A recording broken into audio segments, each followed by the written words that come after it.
Hello students, welcome to MK. मैं स्नेहा सिंह गाडिया and आज हम एमसीक्यू सीरीज पर बात करने वाले हैं। वेक्टर स्पेसेस टॉपिक जो है उसके मोस्ट ऑफ 20 प्लस क्वेश्चंस जो है 25 क्वेश्चंस आज हम इस वीडियो के अंदर करने वाले हैं। बेसिकली वेक्टर स्पेसेस के टोटल 50 प्लस क्वेश्चंस हम करेंगे 2 या 3 वीडियोस के माध्यम से। सो देखिए, वेक्टर स्पेसेस जो है ये आपका ग्रेजुएशन का टॉपिक है। इससे रिलेटेड जो आपका कंसेप्चुअल यानी कि जो कॉन्सेप्ट्स की वीडियो है, ठीक है, थ्योरी की जो वीडियो है, कॉन्सेप्ट्स की जो वीडियो है, तो वो बेसिकली आ चुकी है। उसका लिंक भी आपको डिस्क्रिप्शन में मिल जाएगा। तो क्वेश्चंस को ट्राई करने से पहले अगर कॉन्सेप्ट्स को आप अच्छे से समझ करके आते हैं सो वो वीडियोस भी आप जो है देख सकते हैं। सो प्रैक्टिस के लिए चलिए स्टार्ट करते हैं एमसीक्यू सीरीज, जैसा कि आप लोगों ने बोला था। सो हम लोगों ने जो 50 प्लस क्वेश्चंस सिलेक्ट किए हैं वेक्टर स्पेसेस, क्योंकि काफ़ी छोटा सा टॉपिक है ये। सो इसके लिए हमने एक तो पीवाईक्यूज को एंटर किया इसके अंदर, और कुछ एक्सपेक्टेड यानी कुछ न्यू क्वेश्चंस को भी लिया है। और जो लाइक अदर जो हमारे बोर्ड्स हैं, या मान लीजिए हम कहें कि अदर स्टेट्स हैं, तो उनके कॉम्पिटिटिव एग्जाम्स जो होते हैं तो वहाँ से भी हमने जो है क्वेश्चन इसमें जो है इंक्लूड किए हैं। चलिए, या सेंटर लेवल के एग्जाम्स के क्वेश्चन भी इसके अंदर इंक्लूडेड हैं। तो एक एक करके स्टार्ट करते हैं। Our first question, if S is, अब देखिए वेक्टर स्पेस की थ्योरी आपको सबसे पहले क्वेश्चंस को ट्राई करने से पहले थ्योरी आपको अच्छे से क्लियर होना चाहिए, ठीक है। सो मैं यहाँ पर जो है बेसिकली ये मान के चलूँ कि आपको बेसिकली पहले से जो थ्योरी है वो पोर्शन आपको अच्छे से क्लियर है, तो क्वेश्चन को अटेम्प्ट आप अच्छे से कर सकते हैं। So let's get started. First question है, आपके पास एक बेसिस का सेट दिया है, ठीक है, एस इज इक्वल्स टू, अब इसके अंदर आपके पास बेसिस गिवन है एंड ये आपका आर क्यूब में आपका एक वेक्टर स्पेस हमारा डिफाइन है। Which one of the following vectors of R cube is not in the span of S, ठीक है। अब देखिए बेसिकली जो भी आपके एस के बेसिस होते हैं, ठीक है, बेसिस से जब आप बेसिस का लीनियर कॉम्बिनेशन बनाते हैं तो वो आपका होता है स्पैन एस, ठीक है, स्पैन एस। यानी कि स्पैन एस के अंदर आप बेसिकली क्या करते हैं, ये आपका स्पैन एस, ये बेसिकली आपके सारे के सारे जो आपके कोफिशिएंट्स होंगे, ठीक है, सारे के सारे जो कोफिशिएंट्स होंगे एंड जितने भी आपके बेसिस के एलिमेंट है, ठीक है, जितने भी आपके बेसिस के एलिमेंट है उन सभी का क्या हो जाएगा, सभी का जो है लीनियर कॉम्बिनेशन हो जाएगा, ठीक है। इसे हम स्पैन ऑफ एस बोलते हैं। सो बेसिकली यानी कि जो आपके पास एलिमेंट्स एस के जो बेसिस आपको गिवन है 1,1,0, ठीक है, 2,1,3, ठीक है। सो इनसे जनरेट होने वाले एलिमेंट्स कौन से हैं, A B C and D, इन 4 में से हमें ट्राई करना है। सो स्पैन ऑफ एस कौन सा है।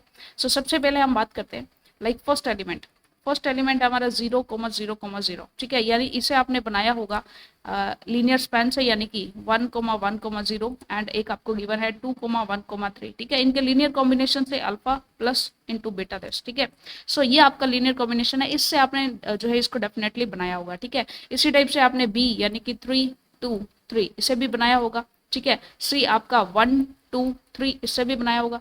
अब जब भी आपने इसको बनाया तो जो अल्फा एंड बीटा की वैल्यू है ये आपके पास यूनिक वैल्यू आनी चाहिए। यूनिक इन द सेंस 0,0 के कॉन्सेप्ट में अल्फा एंड बीटा की वैल्यूज जो है, यानी कि एक इसको जब आप सॉल्व करने जाएंगे तो अल्फा की एक वैल्यू आएगी और बीटा की एक वैल्यू आएगी, ठीक है। अगर आपका ऐसा पॉसिबल है दैट मीन्स जो है ये आपका इसका लीनियर स्पैन है। किसी एक केस में मान लीजिए आपकी अल्फा की कुछ 2 वैल्यूज आ जाती है, यूनिक वैल्यू नहीं आती है, तो ये डेफिनेटली आपका लीनियर स्पैन नहीं हो पाएगा, ठीक है। सो और इसका एक और ट्रिक है कि इन्हीं से लीनियर कॉम्बिनेशन से, इनके ही लीनियर कॉम्बिनेशन से बनाए तो डायरेक्टली हम चेक भी कर सकते हैं। चेक कैसे कर सकते हैं, देखिए सिंपल सा, डायरेक्टली अगर आप चेक करते हैं तो 0,0 तो आपको पता है कि जब आपने फर्स्ट को 0 से मल्टीप्लाई किया, सेकंड को भी 0 से मल्टीप्लाई करेंगे तो 0 तो आपका बन ही जाएगा, ठीक है। सेकेंडली अगर आप डायरेक्टली जो आपका E1 है, इसे E1 बोल सकते हैं और इसे हम E2 बोल सकते हैं, ठीक है। इसे हम E1 कहेंगे, ये आपका E1 और ये आपका E2, ठीक है। सो डायरेक्टली जब इनको ऐड करेंगे तो ये 3,2,3 ये तो बन ही जाएगा, यानी कि ये भी आपका लीनियर स्पैन है, लीनियर कॉम्बिनेशन है। यहाँ पर alpha and beta equals to 1 है एंड यहाँ पर आपका alpha comma beta equals to 0 है, करेंगे तो हो जाएगा। अब हमें चेक करना है इनके लिए, क्योंकि इनसे डायरेक्ट नहीं पता चल रहा है, ठीक है, तो इनके लिए हम चेक कर लेते हैं। इनके लिए बेसिकली चेक करते हैं लाइक 1,2,3 के लिए चेक करते हैं। इसे आपने बनाया होगा समथिंग अल्फा इंटू 1,1,0, ठीक है, प्लस बीटा इंटू 2,1,3, ठीक है। सो बेसिकली यहाँ से अगर आप सॉल्व करेंगे तो अल्फा प्लस 2 बीटा आपका इक्वल्स टू 1 आ जाएगा। Similarly alpha plus beta equals to 2 आ जाएगा, ठीक है। और थर्ड आपकी इक्वेशन बनेगी 0 इंटू अल्फा हो जाएगा, ठीक है, यानी कि ये हो जाएगा 0 प्लस 3 बीटा इक्वल्स टू आपका आ जाएगा, यहाँ से आपका आ जाएगा 3, ठीक है। सो यहाँ से चेक करेंगे तो बीटा इक्वल्स टू 1 आ जाएगा, ठीक है। और बीटा इक्वल्स टू 1 पुट करके जब आप अल्फा की वैल्यू निकालेंगे तो अल्फा इक्वल्स टू यहाँ से आपका अल्फा भी 1 आ जाएगा। यहाँ पर आप बीटा इक्वल्स टू 1 पुट करेंगे तो अल्फा आपका -1 आएगा। तो अल्फा की 2 वैल्यूज आ रही है एक ही केस में, दैट मीन्स ये आपका पॉसिबल नहीं है, तो ये आपका लीनियर स्पैन नहीं होगा। ठीक है, सिमिलरली 4,4/3, 1,1, इसके लिए चेक करते हैं, इसे भी आपने इसके लीनियर कॉम्बिनेशन से बनाया होगा, बीटा इंटू 2,1,3। ठीक है, इसके लीनियर कॉम्बिनेशन से आपने बनाया होगा। तो इक्वेशंस आपके पास क्या बनेगी, 4/3 equals to alpha plus 2 beta. ठीक है, एक इक्वेशन ये हो गई आपकी। बाकी एक्स्ट्रा चीज़ों को हम हटा देते हैं यहाँ से, ताकि हमारे पास इनफ स्पेस रहे सॉल्व करने के लिए।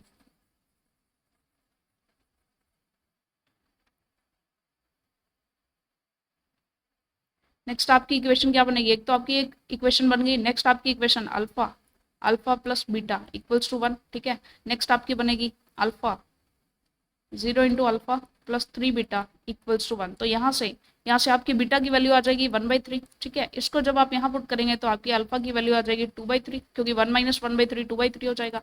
सिमिलरली बीटा की वैल्यू जब आप यहाँ पुट करेंगे तो आप देख सकते हैं अल्फा प्लस 2/3 इक्वल्स टू 4/3 हो जाएगा। सो अल्फा की वैल्यू 4/3 माइनस 2/3, तो ये आपका हो जाएगा 2/3। यानी कि अल्फा की यूनिक, अल्फा भी आपका 2/3 आ रहा है और बीटा आपका 1/3 आ रहा है। तो इसमें एक प्रॉपर सिंगल वैल्यू ही आ रही है, तो बेसिकली ये भी आपका लीनियर स्पैन हो जाएगा। ठीक है, लेकिन होगा कौन सा नहीं, तो सी ऑप्शन आपका करेक्ट होगा, ये आपका लीनियर स्पैन नहीं होगा। ठीक है, तो हमें क्वेश्चन के अकॉर्डिंग ये बताना था कि विच is not in the linear span. ठीक है, which is not in the linear span. एक सेकंड रुकिएगा, हम थोड़ा सा इसका कलर सेट कर लेते हैं, क्योंकि बार बार पेन चेंज करना पड़ रहा है हमें।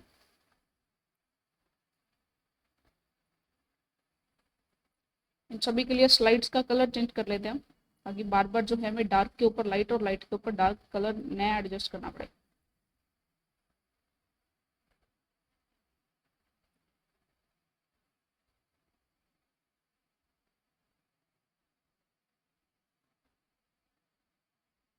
ओके,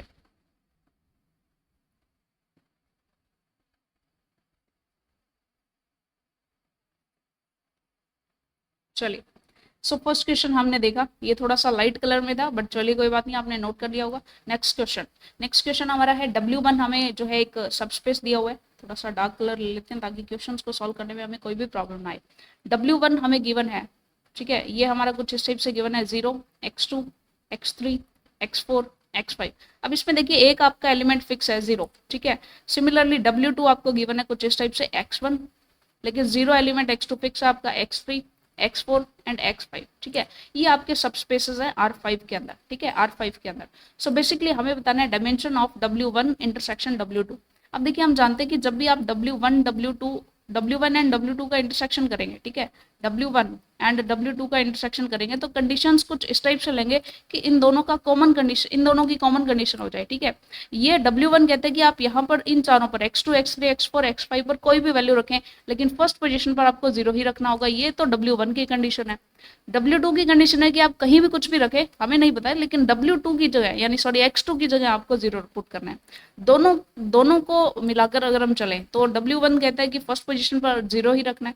ठीक है, बाकी किसी पर कुछ भी रखे मुझे कोई फर्क नहीं पड़ता। W2 कहता है कि आपको सेकंड नंबर पे 0 रखना है, लेकिन फर्स्ट पोजीशन से इसको कोई मतलब नहीं है। तो दोनों को 0 अगर हम फिक्स कर दें, x1 को 0 फिक्स कर दें, W2 के लिए भी x2 को फिक्स कर दें, तो W1 भी राजी और W2 भी राजी है। बाकी हमारे पास क्या हो जाएंगे, x3, x4 एंड x5।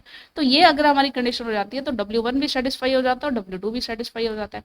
अब इसके लिए अगर आप इसके लिए बेसिकली क्या देखना चाहते हैं, इसकी डायमेंशन देखना चाहेंगे, तो इसकी डायमेंशन बेसिकली कितनी हो जाएगी, 3 हो जाएगी। तो ये आपका सिंपल सा आंसर हो जाएगा। ठीक है, सो इस टाइप से कई बार हो सकता है कि हमें ना भी कुछ बनाना पड़े, डायरेक्टली जो है हमारा देख करके भी क्वेश्चन सॉल्व हो जाता है। ठीक है, चलिए नेक्स्ट क्वेश्चन है, which one of the following is correct, the set this is a basis for the vector space C over R। अब देखिए इसके अंदर दो एलिमेंट्स हैं। ठीक है, एक तो है आपका A प्लस आइटा B, एक आपका है C प्लस आइटा D। ठीक है, सो बेसिकली आप जानते हैं कि C ओवर फील्ड R, इसके लिए C ओवर फील्ड R, इसके लिए बेसिकली जब आप डायमेंशंस देखते हैं, ठीक है, डायमेंशन आपकी 2 होती है इसके लिए, लेकिन किस केस में, जब आपके लिए सिंगल एलिमेंट हो। ठीक है, एक तो 1 आपका होता है, एक आइटा होता है। ठीक है, इसके लिए जो आपका हम कहे बेसिस जो होता है। ठीक है, लेकिन यहाँ पर 2 एलिमेंट्स हैं। ठीक है, एक ये और एक ये। ठीक है, तो बेसिकली जब भी इस काइंड के लिए हमें बनाना हो, C²R इस टाइप से हो, लाइक ऑर्डर्ड पेयर में हो ना, जब ऑर्डर्ड पेयर में हो, लाइक अगर एक सिंगल एलिमेंट हमारा अगर एक सिंगल एलिमेंट है देन ओके है, अगर दो, जैसे एक सिंगल ये है हमारा, ठीक है, फिर तो हमारा सिंपली हो जाएगा ये। अब हमारा एक्स कोमा वाई इस फॉर्म में है, यानी सी स्क्वायर ओवर आर है, ठीक है। वैसे बेसिकली हम इसे समझने की कोशिश कर रहे हैं एक बार, ठीक है। सो इसके लिए बेसिकली हमारे पास डायमेंशन जो हो जाती है ना वो 4 हो जाती है, ठीक है। और अगर हम ये कहना चाहें कि इसके लिए जो हमारे थर्ड के लिए जो हमारे जनरेटर्स हो जाएंगे वो हो जाएगा 1,0, 0,1, आइटा कोमा 0 एंड 0, आइटा, ठीक है। इससे आप इसको बना सकते हैं। अब इसे जब भी आप बनाने के लिए जाएंगे, एक तो आपने बनाना है a प्लस आइटा बी, और एक आपने बनाना है c प्लस आइटा डी, ठीक है। a प्लस आइटा बी बनाना है तो एक तो आप इस एलिमेंट को उठाएंगे और एक जो है आप बेसिकली इसे उठाएंगे, ठीक है। बाकी के आपके क्या रहेंगे, 0 रहेंगे, ठीक है। सिमिलरली आप c प्लस आइटा डी को भी बना सकते हैं, ठीक है। सो बेसिकली यहाँ पर हमें करना क्या होगा, डायमेंशंस की बात हम नहीं कर रहे हैं, सी स्क्वायर आर की बात हम नहीं कर रहे हैं, बेसिकली 1,0 एंड आइटा कोमा 0, ठीक है। इससे भी हमारा, या 0, आइटा, इससे भी हमारा काम चल जाना था बेसिकली। अब यहाँ पर देखिए, अब हम क्या करेंगे, A B and C D, basically इन 4 को हम मल्टीप्लाई करेंगे तभी तो हमारा सॉल्व होगा, ठीक है। जैसे देखिए 1,0 को आपने किससे मल्टीप्लाई करना है, आपने इसको ए से मल्टीप्लाई करना है, ठीक है। एंड सिमिलरली अगर हम प्लस करते हैं और यहाँ पर हमारा हो जाएगा 0,1, 0,1 को आपने करना है सी से मल्टीप्लाई, ठीक है। एंड सिमिलरली आपको प्लस आइटा कोमा 0 है तो इसे आपने बी से मल्टीप्लाई करना है एंड प्लस डी से मल्टीप्लाई हो जाएगा 0, ठीक है।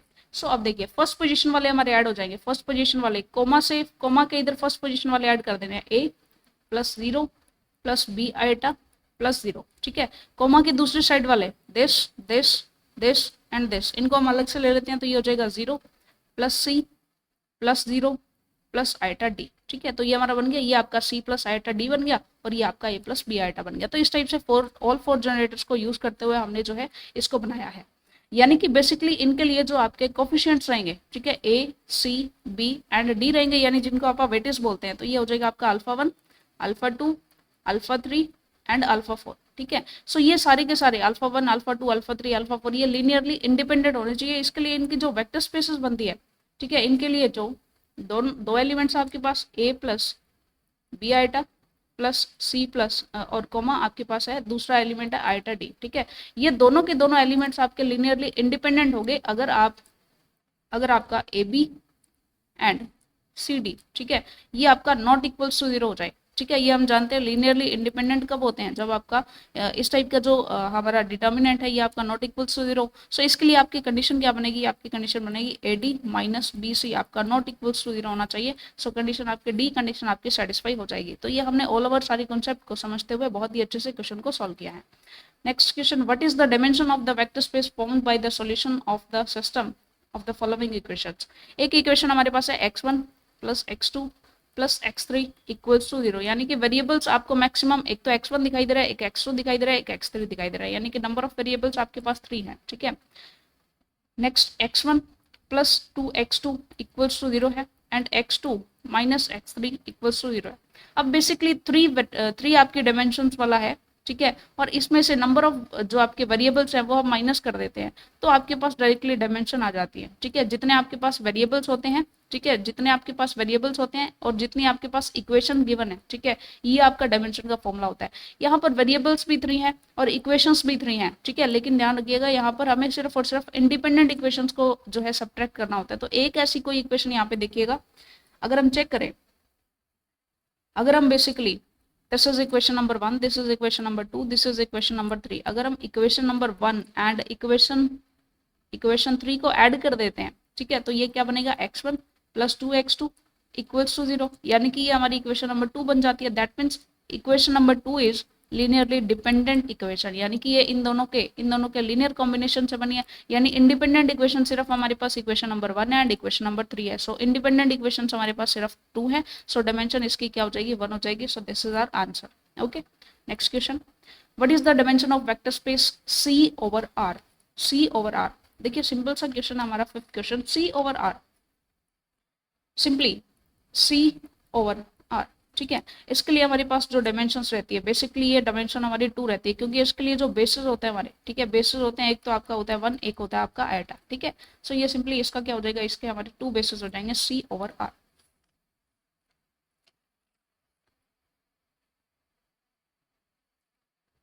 नहीं नहीं नहीं, C/R के लिए नहीं होगा ये, ठीक है।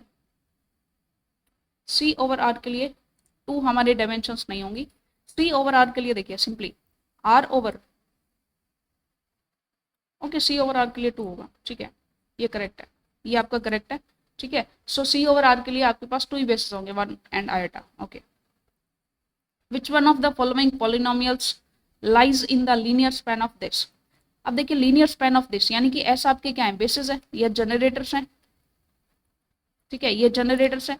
इनका लीनियर स्पैन क्या होगा, लीनियर स्पैन होगा यानी कि इनका जो लीनियर कॉम्बिनेशन होगा alpha into 1 plus beta into 1 plus x square, ठीक है। दैट मीन्स हमें पता चल गया कि जो अल्फा है, ठीक है, या जो ये 1 है, ठीक है, ये जो 1 है ये इसके साथ, इसके लीनियर कॉम्बिनेशन के साथ अटैच हो गया, सिर्फ और सिर्फ इसका जो कांस्टेंट वाला पोर्शन है उसको डिस्टर्ब करेगा, ठीक है। बाकी एक्स एंड एक्स स्क्वायर का कोफिशिएंट तो सेम रहेगा, कौन सा रहेगा हमारा, बीटा रहेगा, क्योंकि आप देख पा रहे हैं यहाँ पर अल्फा प्लस बीटा हो जाएगा, ठीक है, प्लस बीटा इंटू एक्स हो जाएगा, plus beta into x square हो जाएगा। किसी भी तरह का लीनियर कोफिशिएंट, लीनियर कॉम्बिनेशन आप इसका बनाते हैं तो एक्स और एक्स स्क्वायर का कोफिशिएंट सेम रहेगा, ठीक है।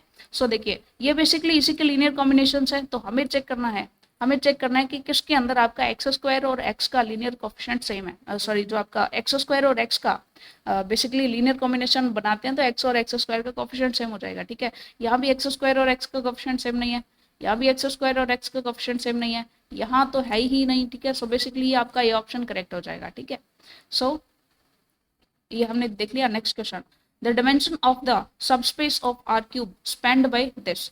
आपके पास ये 3 आपके जो है हमें बेसिस गिवन है, ठीक है। सो हमें चेक करना है कि इनकी डायमेंशन क्या है। डायमेंशन ऑफ आर क्यूब का मतलब होता है इसके जो बेसिस है उनकी एक्चुअल में डायमेंशन क्या होती है, यानी उसमें कितने नंबर ऑफ आपके बेसिस होते हैं वो चेक हमें करना होता है। तो जब भी इस टाइप में गिवन होता है सो बेसिकली हम एक्लन फॉर्म मेथड लगाते हैं, एक्लन फॉर्म मेथड लगाते हैं। तो बेसिकली सबसे पहले तो इन्हें हम इस फॉर्म में लिख लेते हैं, -3 0 1 1 2 1 3 0 -1। तो हम इसे एक पूरी की पूरी रो को या बेसिकली इसे हम 0 बनाने की कोशिश करते हैं। सो बेसिकली आप देखेंगे कि जब भी हम R3 में क्या हम चेंज करते हैं, R3 में चेंज करते हैं R1 और R3 को ऐड कर देते हैं, तो बेसिकली ये क्या हो जाएगा, -3 0 1 1 2 1, और ये आपका 0 हो जाएगा, 0 एंड 0। सिमिलरली ये 0 हो गया सिंपली, है ना। तो इसकी रैंक क्या हो जाएगी, रैंक की बात करें या बेसिकली इसमें कितने नंबर ऑफ नॉन जीरो रोज आपके कितने हो जाएंगे, 2 हो जाएंगे। तो बेसिकली इसकी डायमेंशन भी आपकी 2 हो जाएगी, ठीक है। चलिए nextly, R be the set of all real numbers R square ये आपके ऑर्डर्ड पेयर में x1, x2 such that x1 belongs to R and x2 belongs to R, then which one of the following is subspace of R square over R? R square over R। Subspace की बात करनी है। Subspace के लिए हमारे पास properties होती हैं कि जब भी इसका एक सबसेट आपको लेना होता है, एक नॉन एम्प्टी सबसेट आपको लेना होता है और वो कुछ प्रॉपर्टीज को सेटिस्फाई करता है, यानी वो इटसेल्फ भी, वो खुद भी क्या होता है, एक वेक्टर स्पेस होना चाहिए, ठीक है। सो बेसिकली यहाँ पर कुछ प्रॉपर्टीज होती हैं, लाइक हम लीनियर कॉम्बिनेशंस बनाते हैं उनका, ठीक है, alpha x1 and beta x2, ये आपका जो है R स्क्वायर से बिलोंग करना चाहिए, ठीक है। और यहाँ पर जो हम अल्फा एंड बीटा लेते हैं ये तो आप जो है फील्ड से लेते हैं, रियल नंबर से, ठीक है। और जो आपका x1 x2 है, ठीक है, ये आप बेसिकली जो भी आपके एलिमेंट्स है ये बेसिकली आप R स्क्वायर से लेते हैं, ठीक है।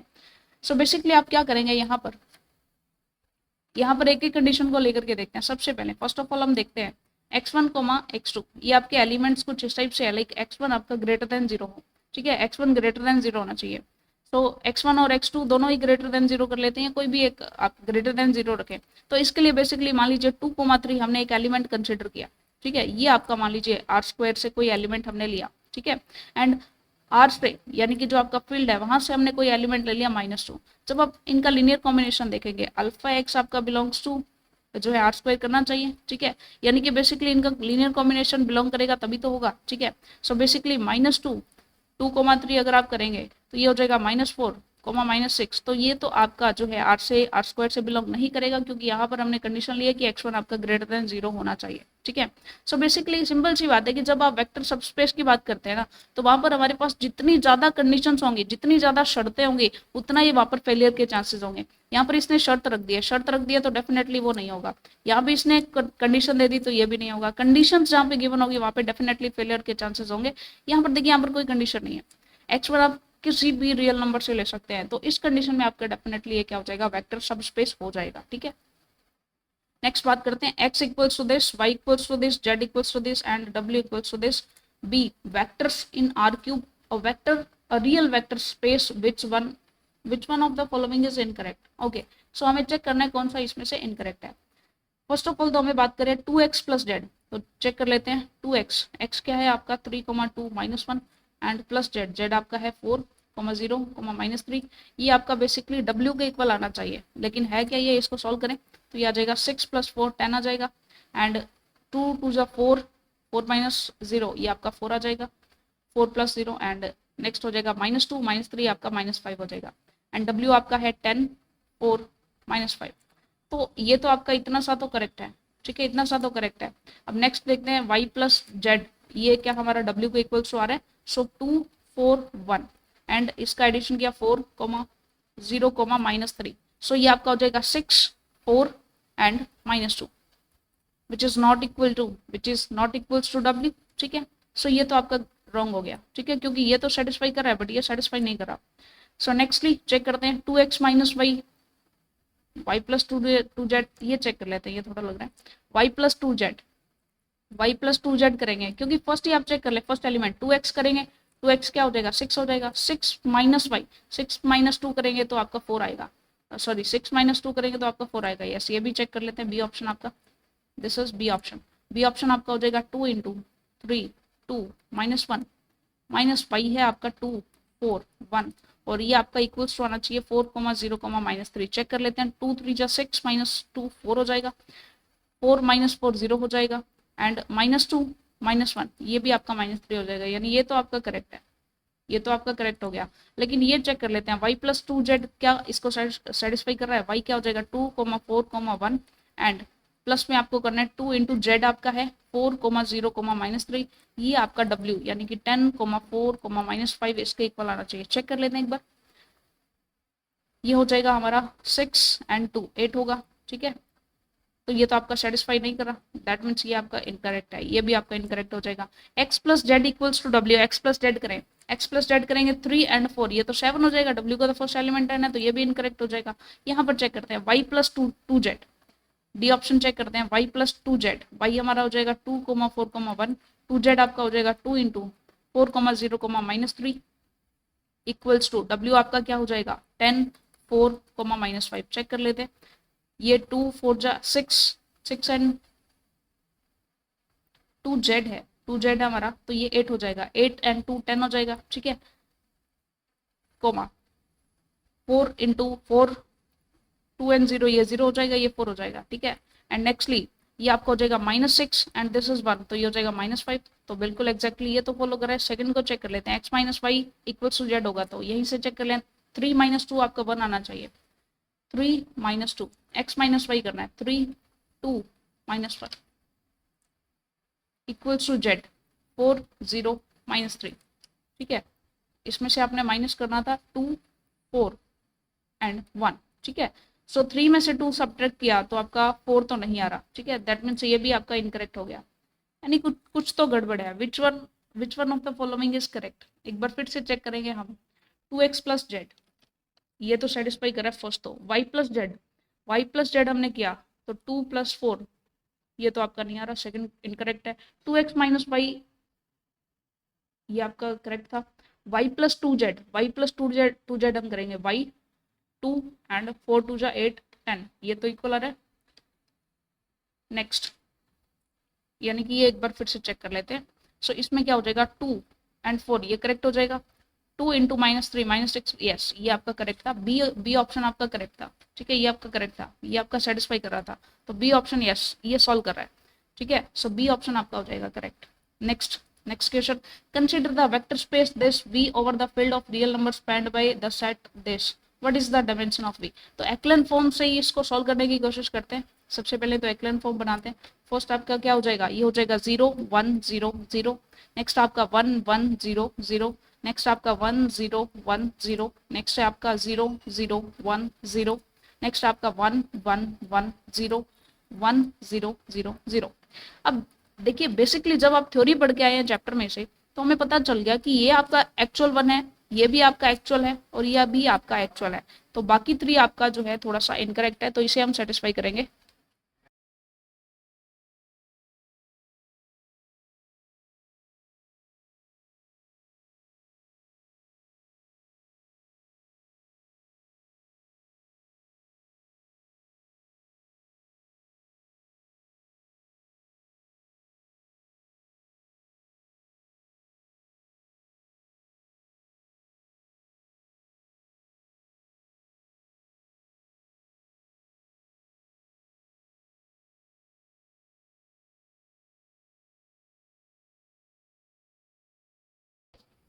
ओके माफ कीजिएगा, थोड़ी सी डिस्टर्बेंस हुई हमें। चलिए सो बेसिकली हमारा क्या हो जाएगा, ओके सो बेसिकली हम देखते हैं कि हमारा जो है एक हमारी R1 है, this is R2, this is R3, this is R4, this is R5, this is R6, यानी कि हमें पता लग गया। अब देखिए हम कुछ ट्रांसफॉर्मेशंस करते हैं ताकि हमारे कुछ जीरो रोज मिल जाए, ताकि हम एक्चुअल में इसके डायमेंशन फाइंड आउट कर पाएँ। ठीक है, सो कुछ ट्रांसफॉर्मेशंस हम यहाँ पर करते हैं। अगर हम करें, फर्स्टली हम करते हैं R2 को हम बना देते हैं R2 माइनस R1। ठीक है, R2 माइनस R1 किया, R2 माइनस R1 जब आप करेंगे सो बेसिकली क्या हो जाएगा आपके पास 0 1 0 0। R2 माइनस R1 करेंगे तो आपका ये तो 1 रहेगा, लेकिन ये आपका 0 हो जाएगा, ये 0 हो जाएगा, ये 0 हो जाएगा। ठीक है, सो बेसिकली R2 जो आपकी न्यू R2 आएगी, ये आप देख सकते हैं कि आपकी R6 के इक्वल हो जाएगी। ठीक है, सो R2 जो है ये आपकी R6 के इक्वल अगर हो जाती है, ठीक है, यहाँ पर देखिए ये जो फॉर्म है इसकी R6 की जो फॉर्म है और R2 की ट्रांसफॉर्म होने के बाद जो फॉर्म बनेगी, ये दोनों सेम है। सो सेम फॉर्म है, दैट मीन्स आप जब R2 माइनस R6 हम नेक्स्ट करेंगे तो ये आपकी जो है ये 0 हो जाएगी, दैट मीन्स ये आपकी डिसअपियर हो जाएगी। ठीक है, R2 आपकी पूरी की पूरी डिसअपियर हो जाएगी। ठीक है, यानी कि ये रहेगी नहीं। नेक्स्टली नेक्स्ट ट्रांसफॉर्मेशन अगर हम लगाते हैं, लाइक अगर हम R5 पर लगाए, R5 माइनस R3 अगर हम करें, देखिए R5 में से R3 आप सब्ट्रैक्ट कर रहे हैं। ठीक है, जो आपकी R5 है, R5 में से आप R3 को सब्ट्रैक्ट करके देखें, ये भी जाता रहेगा, ये भी जाता रहेगा, सिर्फ और सिर्फ ये एलिमेंट बचेगा, यानी ये हो जाएगा 1, ये 0 हो जाएगा, दिस 1, ये आपका 0 हो जाएगा, ये भी आपका 0 हो जाएगा। ठीक है, अब आप मैच करें, ये जो आपका R5 है, जो आपकी R5 है, ये बिल्कुल R1 के सिमिलर है। सो जब आप R1 में से R5 सब्ट्रैक्ट कर देंगे, ठीक है, तो ये भी आपकी जो है गायब हो जाएगी। ठीक है, ये आपकी पूरी 0 हो जाएगी। सो R5 आपका पूरा का पूरा क्या हो जाएगा, 0 हो जाएगा। ठीक है, नेक्स्टली अगर हम R3 की बात करें, ठीक है, R3 और R6 में ट्रांसफॉर्मेशन लगाए। नेक्स्ट थर्ड ट्रांसफॉर्मेशन देखिए, इसके बाद आपने सेकंड ट्रांसफॉर्मेशन लगानी है कि R2 में से R6 को माइनस कर देना है। R6 को क्या करना है, R2 में से R6 को माइनस कर देना है। ठीक है, 6 को नहीं हम गायब करेंगे, हम गायब कर रहे हैं 2 को।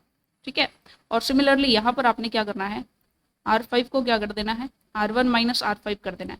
इसके बाद थर्ड ट्रांसफॉर्मेशन हम लगा रहे हैं कि R3 को कैसे कन्वर्ट करना है, R3 में से R6 जब आप सब्ट्रैक्ट करेंगे, ठीक है, R3 में से R6 जब आप सब्ट्रैक्ट करेंगे तो पूरा का पूरा उड़ जाएगा, सिर्फ और सिर्फ ये 1 रहेगा, यानी कि अब आपका R3 क्या रहेगा, 0 0 1 0। ठीक है, which is very similar to R4। ठीक है, तो R3 में से R3 एंड R4 आपके सिमिलर हैं, तो जब R3 में से R3 को करना है, R3 में से R4 सब्ट्रैक्ट कर देंगे तो ये भी पूरी की पूरी 0 बन जाएगी। ठीक है, तो ये भी आपकी R3 और R4 को करेंगे तो R3 आपकी 0 हो जाएगी। ठीक है, सो बेसिकली आपके पास सिर्फ और सिर्फ 3 बचेंगी, एक तो आपके पास ये बचेगा, एक आपके पास R3 बचेगा और एक आपके पास R6 बचेगा। ठीक है, सो ये आपकी ओरिजिनल थी, एक तो आपकी R1 ओरिजिनल थी, एक आपकी R4 ओरिजिनल थी, एक आपकी R6 ओरिजिनल थी, बाकी तो एक दूसरे के लीनियर कॉम्बिनेशन से बनी थी, जिसको हमने ट्रांसफॉर्मेशन लगा के 0 बना दिया। ठीक है, अगर हमने ऐसा किया तो डेफिनेटली हमारा क्या हो जाएगा, अब हमारी डायमेंशन कितनी रह जाएगी, सिर्फ और सिर्फ 3 रह जाएगी। ठीक है, चलिए moving to the next question,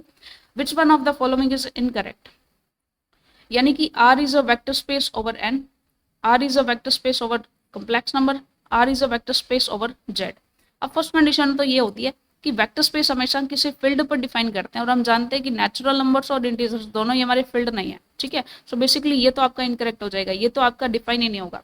are over सी अगर आप चेक करते हैं तो बेसिकली हम जानते हैं कि जब भी हम वी ओवर एफ डिफाइन करते हैं तो जो हमारा फील्ड होता है वो हमारा छोटा होना चाहिए, स्मॉलर होना चाहिए, और वी जो है ये आपका बड़ा होना चाहिए, तभी ये डिफाइन होता है। लेकिन अगर आपका वेक्टर स्पेस छोटा है और फील्ड आपका बड़ा हो जाएगा तो ये डेफिनेटली जो है नहीं हो पाएगा। तो आप जानते हैं कि अंदर वाला जो है छोटा होना चाहिए। कॉम्प्लेक्स नंबर आपका रियल नंबर से बिलोंग नहीं करता, बल्कि रियल नंबर कॉम्प्लेक्स नंबर से बिलोंग करता है, तो ये भी आपका इनकरेक्ट हो जाएगा। सो नन ऑफ दीज इसका आंसर आएगा, ठीक है। कोई भी आपका वेक्टर स्पेस जो है डिफाइन नहीं होता है। Next, the dimension of R over Q is. देखिए हमने जब थ्योरी वाला पोर्शन किया था, क्योंकि बेसिकली सारी की सारी थ्योरी वापस से तो क्वेश्चंस में नहीं करवाई जा सकती है, ठीक है। तो इसलिए मुझे वहीं से उठा करके कॉन्सेप्ट्स को थोड़ा सा रिपीट करवाना पड़ेगा। सो आप थ्योरी की क्लासेस को जरूर लगा करके आए। आर ओवर आर की डायमेंशन हमारी 1 होती है, हमने चेक किया था, ठीक है। क्यू ओवर क्यू की डायमेंशन हमारी 1 होती है, सी ओवर सी की डायमेंशन हमारी 1 होती है। सी ओवर आर के लिए हमने देखा था, इसके लिए एक तो हमारा 1 होता है, एक हमारा 8 होता है, तो इसकी डायमेंशन 2 हो जाती है, ठीक है। लेकिन आर ओवर क्यू के लिए देखें, यानी कि वी ओवर एफ है ना आपका, सिंपली आपने एफ से एलिमेंट्स को लेकर के वी डिफाइन किया है, यानी कि रैशनल नंबर से आप कोई भी एलिमेंट लेंगे और उससे वेक्टर स्पेस आपका है रियल नंबर, ठीक है। सो बेसिकली इसके लिए आपकी डायमेंशंस हो जाएंगी 1, √2, √3, ठीक है, सारे के सारे। यानी कि सिंपली रैशनल नंबर्स तो आप बनाएंगे, इसके साथ इरेशनल नंबर्स भी आपको लेने पड़ेंगे, क्योंकि रियल नंबर्स में आप जा रहे हैं, ठीक है। सो ये बेसिकली इसके लिए इन्फिनिट आपका जो है इसकी डायमेंशन इन्फिनिट डायमेंशन हो जाती है, ठीक है। इसीलिए इसी टाइप से जब आप देखते हैं सी ओवर क्यू के लिए देखेंगे तब भी आपकी इन्फिनिटी हो जाएगी, ठीक है। सो इस तरह से होता है। आर स्क्वायर ओवर आर के लिए अगर आप चेक करते हैं तो इसके लिए 1, 0, 0, 1 ये आपके बेसिस रहेंगे, तो डायमेंशन आपकी 2 हो जाएगी, ठीक है।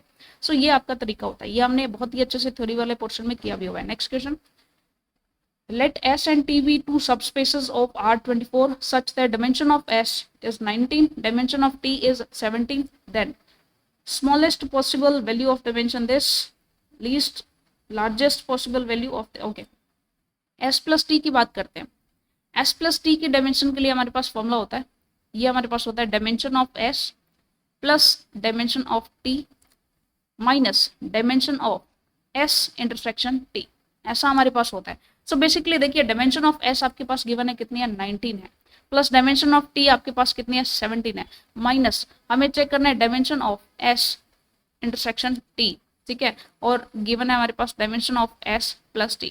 यहाँ पर हम एक लॉजिक लगाते हैं, हमारे पास सिर्फ और सिर्फ एक स्मॉलेस्ट और एक लार्जेस्ट वैल्यू की बात की गई है। यहाँ से हम देखेंगे कि dimension of S plus T जो है, इससे अगर इसे हमें स्मॉलेस्ट करना है, तो जो सबट्रैक्ट पोर्शन हो रहा है इसे हमें लार्जेस्ट करना पड़ेगा, और इसकी लार्जेस्ट वैल्यू क्या होगी, देखिए एक की डायमेंशन 19 है, एक की डायमेंशन 17 है, ठीक है। सो बेसिकली इन दोनों में मैक्सिमम कॉमन 17 हो सकता है, ठीक है। जो इन दोनों में से लीस्ट होगा वही इन दोनों में से कॉमन हो सकता है। सेट थ्योरी वाला सिंपल कॉन्सेप्ट अगर आप यूज करना चाहिए इसमें तो कर सकते हैं। लाइक अगर किसी में 19 एलिमेंट्स है, किसी सेट में 17 एलिमेंट्स हैं, दोनों एलिमेंट्स में मैक्सिमम कॉमन कितने हो सकते हैं, तो मैक्सिमम कॉमन तो 17 हो सकते हैं, और मिनिमम कॉमन कितने हो सकते हैं, तो हो सकता है कुछ भी ना कॉमन हो, ठीक है। सो बेसिकली मैक्सिमम कितने कॉमन हो सकते हैं, 17 कॉमन हो सकते हैं, तो लार्जेस्ट इंटरसेक्शन कितना हो सकता है हमारा, इक्वल्स टू 17 हम ले सकते हैं, ठीक है, क्योंकि इसे हमें स्मॉलेस्ट बनाना है। तो स्मॉलेस्ट S प्लस T की डायमेंशन हमारी क्या हो जाएगी, लीस्ट वैल्यू स्मॉलेस्ट, इसके स्मॉलेस्ट होने के लिए 19 प्लस 17 और इसे लार्जेस्ट यानी कि -17 लेना पड़ेगा, तो ये आपका हो जाएगा 19, यानी कि ये आपका आंसर आ जाएगा कि smallest possible value of dimension of S plus T is equals to 19। Next देखते हैं आइगन वेक्टर्स ऑफ, ये चलिए मैट्रिसेस का क्वेश्चन है। नेक्स्ट क्वेश्चन, S इज, ये हमारे पास है, and the value of K for which the vector this belongs to the linear span of this, यानी कि इसी के लीनियर स्पैन से बनाए, यानी कि इन्हीं के लीनियर कॉम्बिनेशन से बनाए, like alpha into -1, 0, 1 plus beta into 2, 1, 4, ये आपका लीनियर स्पैन हो गया, और गिवन है हमारे पास 3K प्लस 2, 3, 10, ठीक है। सो ये आपके पास गिवन है, चेक कर लेते हैं। यहाँ से होगा -alpha plus 2 beta equals to आपका हो जाएगा 3K प्लस 2, एंड नेक्स्टली आपका हो जाएगा 0 into alpha plus beta equals to 3 हो जाएगा, और नेक्स्टली हो जाएगा alpha plus 4 beta equals to 10 हो जाएगा। तो यहाँ से आप चेक कर सकते हैं बीटा आपका इक्वल्स टू 3 आ जाएगा, ठीक है। अल्फा आपका equals to 10 minus 12 equals to -2 आ जाएगा। अल्फा एंड बीटा की वैल्यू यहाँ पर रख के के की वैल्यू आप फाइंड आउट कर सकते हैं। Minus of -2 plus 2 into beta यानी कि 3 इक्वल्स टू 3k प्लस 2, तो ये आपका हो जाएगा 2 plus 6 equals to 3k plus 2, तो यहाँ से k इक्वल्स टू 2 आपका आ जाएगा। सिंपल सा आंसर b इक्वल्स टू 2 आपका आंसर हो जाएगा। ठीक है, चलिए यानी कि बी ऑप्शन आपका करेक्ट हो जाएगा। Next question is s equals to this and this, then s is the basis of r cube. अब देखिए बेसिस अगर होगा, बेसिस में सारे के सारे लीनियरली इंडिपेंडेंट एलिमेंट्स होते हैं। ठीक है, इंडिपेंडेंट एलिमेंट्स या वेक्टर्स जिनको हम बोलते हैं, सो ये हमारे लीनियरली इंडिपेंडेंट होते हैं। सो लीनियरली इंडिपेंडेंट होने के लिए हम जानते हैं कि इसके लिए जो हमारा डिटर्मिनेंट बनेगा वो नॉट इक्वल्स टू 0 होना चाहिए। ठीक है, तो चेक कर लेते हैं। 0 1 अल्फा, अल्फा 1 0 1 अल्फा 1, सॉल्व करते हैं इसको। -1 ये तो 0 इंटू समथिंग हो जाएगा, प्लस -1 इंटू ये आपका हो जाएगा अल्फा -0 और नेक्स्ट प्लस अल्फा। अल्फा के लिए अब क्या रहेगा, अल्फा स्क्वायर -1 इक्वल्स टू 0।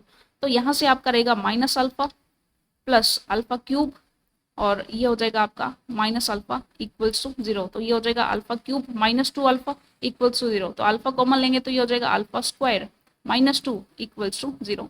यानी कि यहाँ से हमें नॉट इक्वल्स टू 0 हमारा चल रहा है, तो एक तो अल्फा आपका नॉट इक्वल्स टू 0 होना चाहिए, एक आपका alpha square not equals to 2 यानी कि alpha not equals to plus -2। ठीक है, सो बेसिकली आपके पास ये सी ऑप्शन आपका करेक्ट हो जाएगा। ठीक है जी, चलिए तो अल्फा क्या नहीं हो सकता हमारा, एक तो 2 नहीं हो सकता है। ठीक है, नेक्स्ट आपके पास क्वेश्चन है कि dimension of v over w, v by w आपका 8 गिवन है। हम जानते हैं कि किसी भी इस टाइप से हमें डायमेंशन गिवन होती है ना, तो इसका मतलब होता है डायमेंशन ऑफ v में से आपको डायमेंशन ऑफ w जो है ये सब्ट्रैक्ट करना है। ठीक है, सो बेसिकली ये क्या हो जाएगा 8 equals to dimension of v तो हमें जो है फाइंड आउट करनी है, ये मान लीजिए x है, माइनस डायमेंशन ऑफ w हमें गिवन है 3, तो डायमेंशन ऑफ v हमारी क्या आ जाएगी, ये आ जाएगा 8 प्लस 3 यानी कि 11। ठीक है, so this is our answer. Next question, which of the following set are subspace of P, the vector space of all polynomials। यानी कौन से इसके सबस्पेसेस हो सकते हैं। पॉलिनोमियल्स की हम बात कर रहे हैं। ठीक है, फर्स्टली तो हम बात करते हैं जिसकी डिग्री 4 हो। ठीक है, डिग्री 4 वाला पॉलिनोमियल, अगर सिंगल पॉलिनोमियल अगर हम ले, which of the following set are subspace of P, subspace of P जो हो जाएगा the vector spaces of all polynomials। देखिए P इक्वल्स टू 4 यानी कि 4 ऑर्डर का आपके पास पॉलिनोमियल, सिंगल पॉलिनोमियल आपका 4 ऑर्डर का है।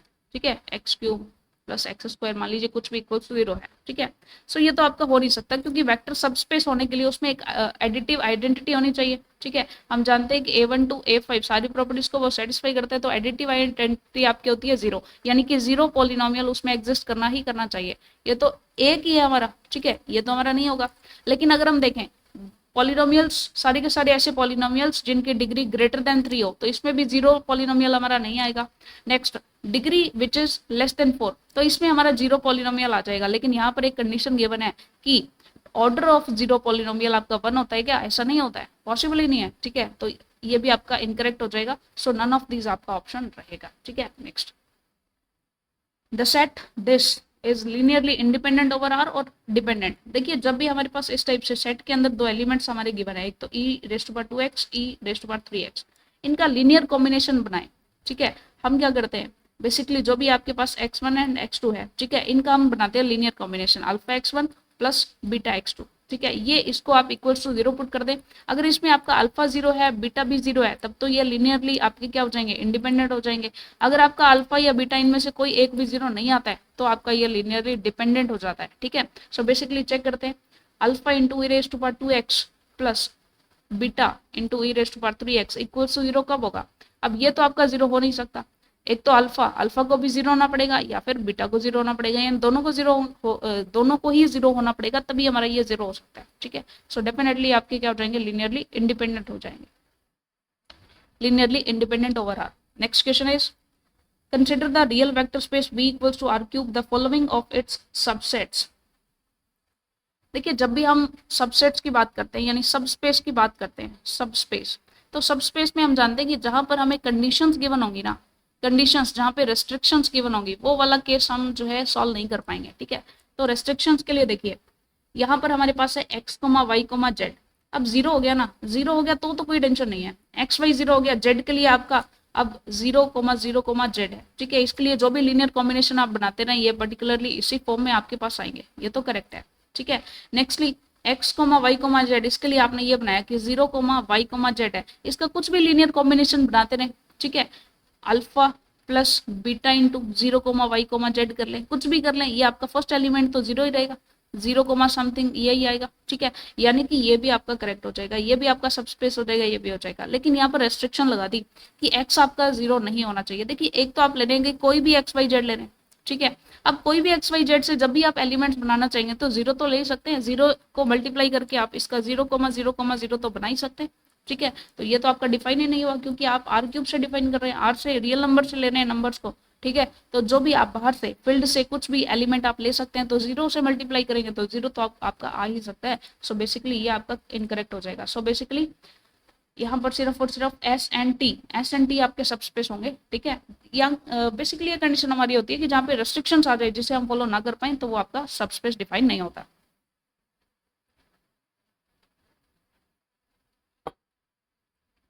नेक्स्ट हमारा एक क्वेश्चन है, V is the real vector space of all mappings from R to R। V आपका एक ऐसा फंक्शन है, like f of minus x अगर आप करते हैं तो f ऑफ x आ जाता है, तो ऐसे सारे के सारे फंक्शंस इसके अंदर है।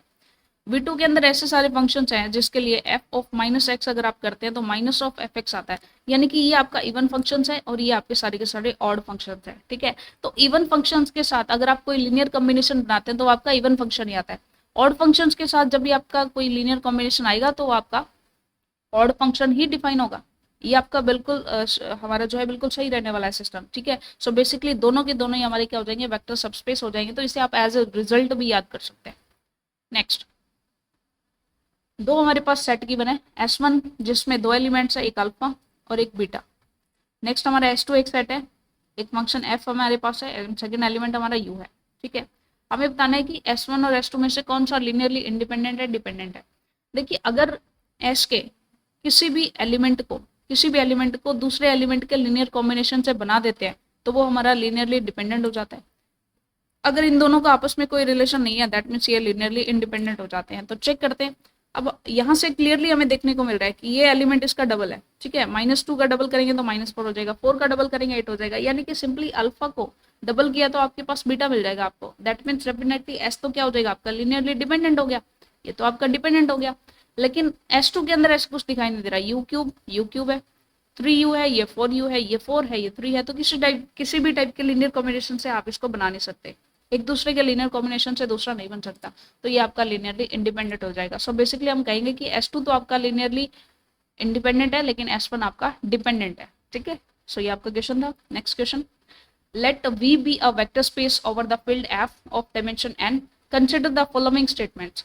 V over F और इसकी डिमेंशन हमारी कितनी है, ये डिमेंशन हमारी n डिमेंशन का है, ठीक है। So every subset of V containing n elements is a basis of V। देखिए हम जानते हैं कि डिमेंशन n होने का मतलब है कि इसके जो बेसिस है इसमें नंबर ऑफ एलिमेंट कितने होंगे, n होंगे, यानी बेसिस की जो डिमेंशन है वो आपकी कितनी होगी, n होगी, ये तो हम जानते हैं। लेकिन सारे के सारे इसके अंदर जितने भी सब स्पेसेस डिफाइन होंगे n डिमेंशन वाले, वो सारे के सारे बेसिस हो, ऐसा जरूरी नहीं है, ठीक है। तो ये तो आपका स्टेटमेंट करेक्ट नहीं होगा। नो लीनियरली इंडिपेंडेंट सबसेट, हाँ ये स्टेटमेंट करेक्ट है कि आपका कोई भी लीनियरली इंडिपेंडेंट, देखिए सबसे हाईएस्ट ऑर्डर का लीनियरली इंडिपेंडेंट सेट किसी भी वेक्टर स्पेस का होगा तो वो बेसिकली उसके बेसिस ही होते हैं, ठीक है, बेसिस ही होता है, और बेसिस का जो डायमेंशन हो जाएगी वो n होती है। दैट मीन्स सेकंड ऑप्शन आपका करेक्ट हो जाएगा। सो सेकंड ओनली आपका करेक्ट रहेगा। Next question is, if W1 is this, W2 is this are two subspace of F3 where Fn is a vector space of dimension n, then the subspace W1 intersection W2 is isomorphic to। Isomorphic का मतलब, isomorphism का concept basically आपने कहाँ पर देखा था, आपके जो आपकी ग्रुप थ्योरी थी उसमें देखा था। आइसोमॉर्फिक का मतलब होता है हैविंग सेम प्रॉपर्टीज, ठीक है। सो इसके लिए देखिए W1 इंटरसेक्शन W2 करेंगे, हमने ऐसा क्वेश्चन पहले भी किया था। W1 हमारा कंडीशन रखता है कि मेरा तो फर्स्ट एलिमेंट 0 रखना, बाकी एलिमेंट कुछ भी रख देना। W2 कहते हैं कि मेरा सेकंड एलिमेंट 0 रखना, फर्स्ट एलिमेंट थर्ड एलिमेंट कुछ भी रख देना। तो अगर हम इन दोनों की कंबाइंड कंडीशन लेते हैं, फर्स्ट भी जीरो रख देते हैं, सेकंड भी जीरो रख देते हैं, तो W1 भी राजी है, W2 भी राजी है, और जो लास्ट एलिमेंट है ये आपका कुछ भी हो, ये आपका कुछ भी हो, ये कुछ भी हो सकता है, ठीक है, इसे हम x ले लेते हैं कि ये आपका कुछ भी हो सकता है, बस ये दो एलिमेंट्स हमने फिक्स कर दिए, ये आपका हो जाएगा W1 इंटरसेक्शन W2, यानी दोनों की कंडीशंस को हमने सेटिस्फाई कर दिया। सो अब इसके अंदर आपके पास सिर्फ और सिर्फ एक ही वेरिएबल बचता है, ठीक है, यानी कि एक ही इसकी डायमेंशन कितनी हो जाएगी, डायमेंशन इसकी 1 हो जाएगी। So it is isomorphic to F1, क्योंकि F1 की डायमेंशन कितनी होगी, 1 होगी, ठीक है। सो it is obvious. 25th question, last question आज के लिए, क्योंकि काफी क्वेश्चन हमने लिए हैं, लेकिन हम जो है बाकी के क्वेश्चन इस वीडियो के सेकंड पार्ट में करेंगे, ठीक है, क्योंकि वीडियो ज़्यादा लंबी भी नहीं होनी चाहिए, क्योंकि व्यूअर्स काफ़ी सारे आप लोगों में से सजेशंस भी हमारे रहे हैं कि 20 to 25 क्वेश्चन ही एक वीडियो के अंदर कराई जाए, ताकि वीडियो ज़्यादा लेंथी ना हो, और करने में कंप्लीशन की ओर जब हम जाते हैं ना, किसी भी चीज़ को कंप्लीट कर देते हैं तो एक गजब लेवल का कॉन्फिडेंस आता है, और उसके आगे भी कोई चीज़ हमें जो है करने में हेल्प मिलती है, ठीक है। सो let W1 and W2 be finite dimensional subspace of a vector space V if dimension of W1 is 2, dimension of W2 is 2, dimension of W1 plus, देखिए dimension of W1 plus W2, इसके लिए formula हमारे पास होता है dimension of W1 plus dimension of W2 minus dimension of W1 intersection W2, obvious है, ठीक है। So basically हमें ये फाइंड आउट करना है, इसे हम x कंसिडर कर लेते हैं, माइनस W1 कितना है, W1 हमारे पास 2 है, डायमेंशन ऑफ W2 ये आपके पास 2 है, and dimension W1 plus W2 ये आपके पास 3 है। सो x की वैल्यू आपकी हो जाएगी 4 - 3 = 1, सो डायमेंशन आपकी आ जाएगी 1, ठीक है। सो 25 क्वेश्चन हमने जो है कर लिए हैं, आगे भी हमारे बहुत सारे क्वेश्चन हैं, लेकिन ये हम करेंगे हमारे नेक्स्ट जो है इसका सेकंड पोर्शन जो होगा उसके अंदर, ठीक है। सो 25 क्वेश्चन हमने बहुत ही फ्रूटफुली कंप्लीट कर लिए हैं। वेक्टर स्पेस के लिए हमने जो है क्वेश्चंस सीरीज, हमारी एमसीक्यू सीरीज जो है वो चल रही थी, और इसी के पार्ट 2 के अंदर हम नेक्स्ट जो आपके क्वेश्चंस है करने वाले हैं। होपफुली आपको वीडियो जो है अच्छी लगी होगी। Thank you very much.